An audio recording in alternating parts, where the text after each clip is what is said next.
جب چلے تو جلال کی کیفیت میں تو پورا کلیہ شریف کو ویران کر دیا اور جلا ڈالا. جدھر دیکھتے جدھر تاک دیتے ادھر بیابان جل کر کے ہرا بھرا کھیت لہلاتا ہوا ختم غائب ہو جاتا. اور اللہ جس کے سینے میں اپنا نور ڈھالتا ہے اڈھیلتا ہے اور وہ نور لے کر کے بھی سلامت رہتے ہیں ان کو سالک کہتے ہیں. سبحان اللہ. ان کو سالک کہتے ہیں. وہ سارا نور لے کر کے بیٹھتے ہیں, وہ لوگوں کے سامنے عام انسانوں کی طرح گفتگو کرتے ہیں, عام انسان کی طرح لباس پہنتے ہیں, عام انسان کی طرح کھانا کھاتے پیتے نظر آتے ہیں, مگر وہ اندر سے پورے نور سے معمور ہیں. سبحان اللہ. جو ان سے کوئی ملتا ہے پھر اس کو بھی معمور کرتے ہیں, پھر اس کا بھی بھلا کرتے ہیں, اس کے حق میں بھی دعائیں کرتے ہیں. وہ بھولا بھٹکا گمراہ بھی آئے تو اس کو بھی نماز کر کے بھیج دیتے ہیں. کوئی گالیاں دے تو اس کو گالیوں کا جواب نہیں دیتے. جی کہاں ثابت پاک رحمۃ اللہ علیہ کلیہ شریف. جی تو دلی کا ایک واقعہ ہے کہ دہلی کا سلطان جب اپنی گدی پر بیٹھا تو پہلے زمانے میں لوگ اولیاء اللہ کے حال سے بھی واقف تھے. اب تو بدقسمتی سے وہ زمانہ ہے کہ سب کسی کو پتہ ہی نہیں ہے وہ حال کا. تو ایک درویش کو بلایا اور کہنے لگے کہ دہلی کا نظام بڑا اچھا چل رہا ہے.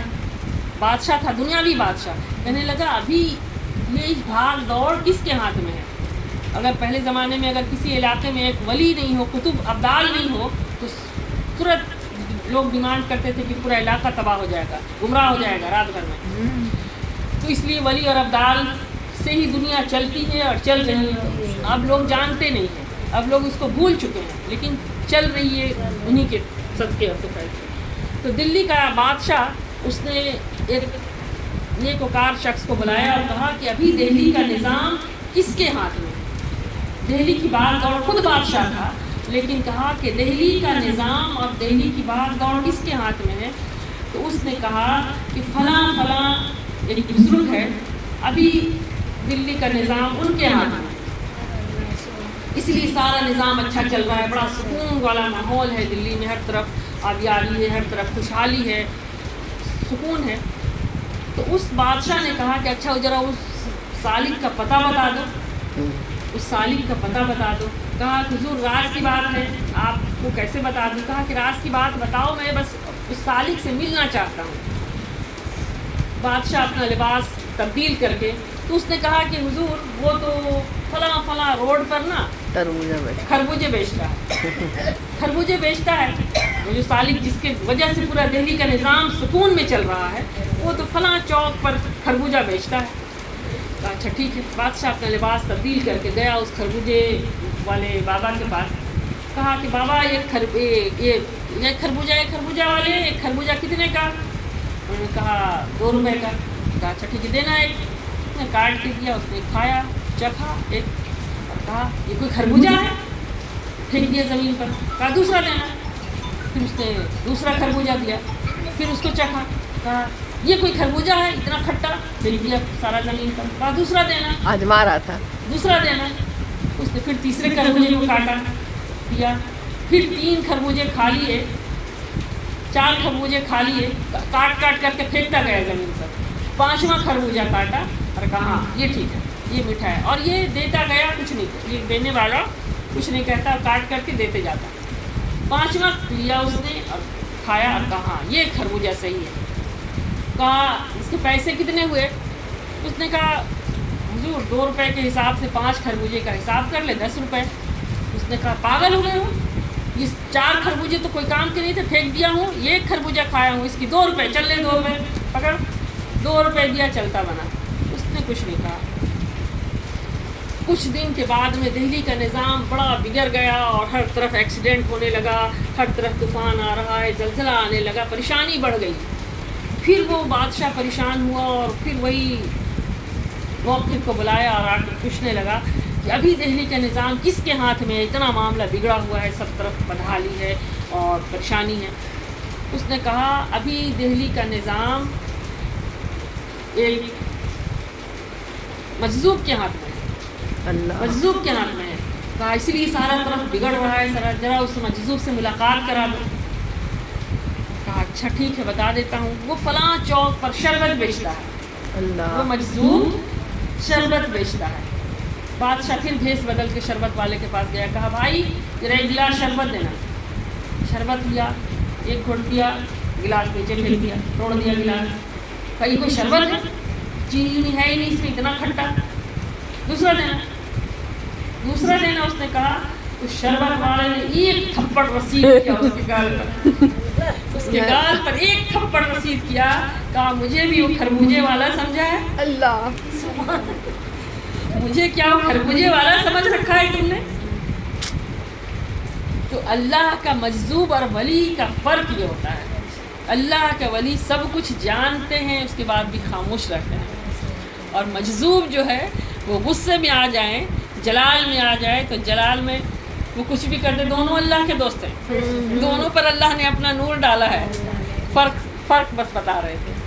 تو اللہ کے ولیوں اور مجذوبوں، اللہ کے نیکوکاروں بندوں کا کام یہی ہوتا ہے کہ وہ سینے سے برائی کو، کجی کو نکالتے ہیں، بھلا چاہتے ہیں، بھلا کرتے ہیں، برائی ان کے یہاں تو برائی کا بادشاہ نام بادشاہ کیا بولا؟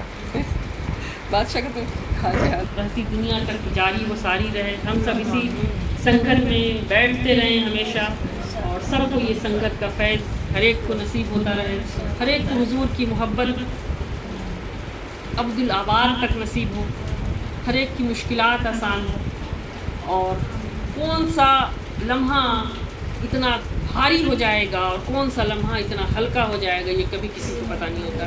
لیکن ایک بات ہمیشہ یاد رکھنا ہے کہ حضور کی سنگت میں بیٹھا ہوا، کیونکہ 100 سال عبادت بے ریا ایک ساتھ صحبت باولیا، اگر گھر میں بیٹھ کے بہت عبادت کر رہے ہیں تو یاد رکھ لیں کہ 100 سال عبادت آپ کریں گے تو 100 سال کی عبادت وہ بھی ایسی عبادت ہوگی جس کو کوئی دیکھا ہی نہیں۔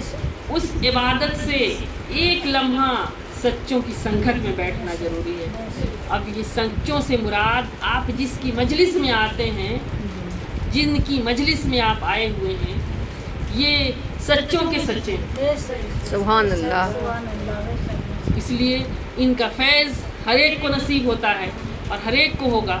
تو اس لیے کبھی دیر ہوتی ہے، کبھی دیر ہوتی ہے تو گھبرانا نہیں ہے، جو اس دامن سے لگ گیا ہے انشاءاللہ وہ کبھی بگڑے گا نہیں، بن کے ہی نکلا ہے اور بن کے نکلے گا، وقت جتنا لگ جائے، وقت جتنا لگ جائے، وقت لگے تو گھبرانا نہیں۔ اس لیے ہم نے ایک مثال آپ کے سامنے آج رکھ دی، اس کو سمجھانے کے لیے یہ مثال ہم رکھے ہیں۔ تسبیح کے دانوں کو بکھرنے نہیں دیتے، وہ جس کو بناتے ہیں بگڑنے نہیں دیتے، مگر شرط یہ ہے کہ آپ اپنے استقامت کا ثبوت دیں۔ اگر ہم اپنی مرضی سے چلتے رہیں، ہم اپنا من چاہا، ہم ان کے حکموں کی تعمیل ہی نہیں کریں اور ہم ہر چیز چاہیں کہ میرا من چاہا ہوتا رہے اور ان کے حکم کی کوئی پرواہ نہیں، تو پھر یہ تو ہماری نادانی ہے، یہ ہماری بدبختی سمجھیں یا اس کو جو سمجھ لیں۔ لیکن اس پر استقامت، صبر، یہ ساری چیزیں جب آپ جڑے رہیں گے تو انشاءاللہ سب چیزیں خود بخود نصیب کیسے ہو جائے گی پتہ ہی نہیں چلتا ہے، پتہ ہی نہیں چلے گا۔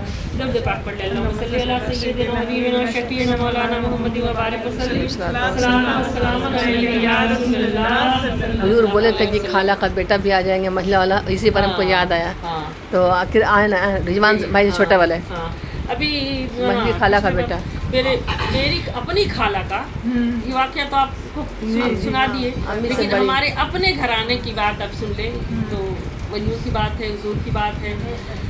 میری اپنی خالہ کا 2 بیٹے تھے، تو ایک بیٹا امی سے بڑی ہے خالہ، وہ ابھی نہیں رہی خالہ کوئی، تو لیکن ان کا ایک بیٹا، چھوٹا بیٹا جو تھا ان کا گم ہو گیا تھا، اور چھوٹا ہی تھا گم ہوا جب، بڑا بابو چھوٹا والا جو تھا گم نام تھا اس کا، دلی بہت کھوجا گیا، لوگ کہیں کچھ پتہ نہیں چلا۔ تو حضور سے، ہمارے حضور ظاہری میں تھے، تو ہمارے حضور سے پوچھا، خالہ بھی پوچھی اور ہم بھی بیٹھے تھے، کبھی تو پوچھے تھے کہ حضور وہ جو خالہ کا بیٹا جو چھوٹا بابو جو بھلا گیا ہے، تو حضور اتنا خالہ پریشان ہے، وہ کہاں ہے حضور، کچھ پتہ نہیں ہے نا؟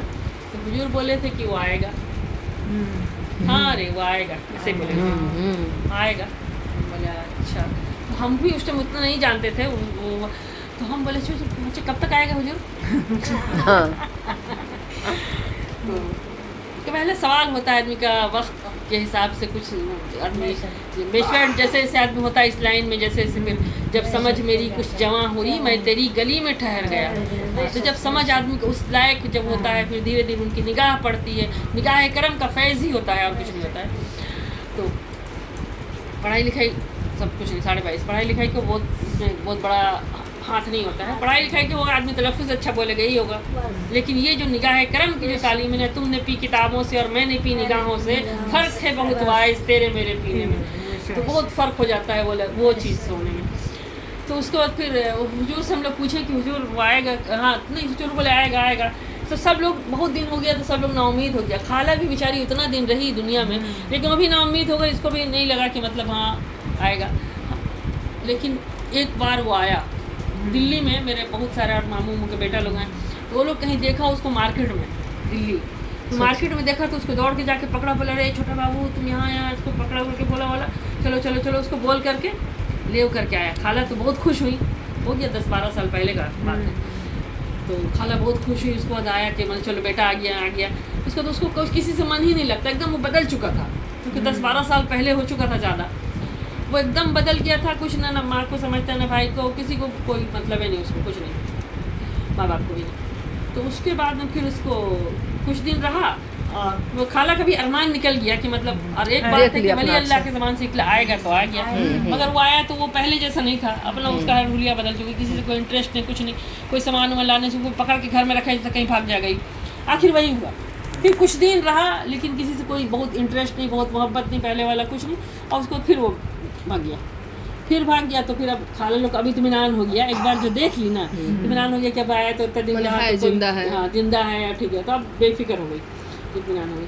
اس کے بعد پھر تو چلا گیا، تو پھر تو نہیں آیا۔ اس کے بعد خالہ ہماری انتقال ہو گئی، ابھی 4-5 سال زیادہ ہی ہو گیا، تو خیر اس کے بعد پھر اب وہ انتقال کے بعد اب وہ پھر سے آیا، اور اب وہ پرماننٹلی آ گیا، یعنی جس کے پاس، وہ بھی سکھ کے یہاں رہتا تھا، ہاں وہی چیز مجھے تو یاد آیا کہ وہ بھی سکھ کے گھر میں رہتا ہے، کہانی سکھ لوگ بہت اچھا ہوتا ہے، سکھ لوگ جو ہے نا ہیلپ فل ہوتا ہے، بہت ہیلپ فل کرتا ہے۔ تو سکھ کے گھر میں رہتا تھا، اس کے بعد اب وہ جس کے گھر میں رہتا تھا اس کا جو تھا گارجین وہ بھی مر گیا، اس کو کوئی بچہ نہیں تھا، ماں بھی مر گئی، باپ بھی مر گیا، تو اب کوئی رہا ہی نہیں، کچھ نہیں، تو ابھی کیا کرے گا، کچھ نہیں، تو اسی لیے اب جو ہے کہ ابھی آ گیا پھر سے فائنلی۔ تو یہ بولتے کہ ولی اللہ کی زبان سے جب کوئی نکل جائے تو وہ ہوتا ہے، چاہے وہ جس وقت ہو، اس لیے کہ جب اللہ چاہے گا، دیکھیے جملہ پر کتنا بھروسہ ہے، جملے کے اندر کتنا، تو اسی لیے بس اسی خیال اور عقیدہ کے ساتھ اللہ تبارک و تعالیٰ رکھے ہم لوگ کو، آپ سب کو، اللہ کا شکر ہے کہ اللہ اسی طرح نوازیں سب کو، ٹھیک ہے۔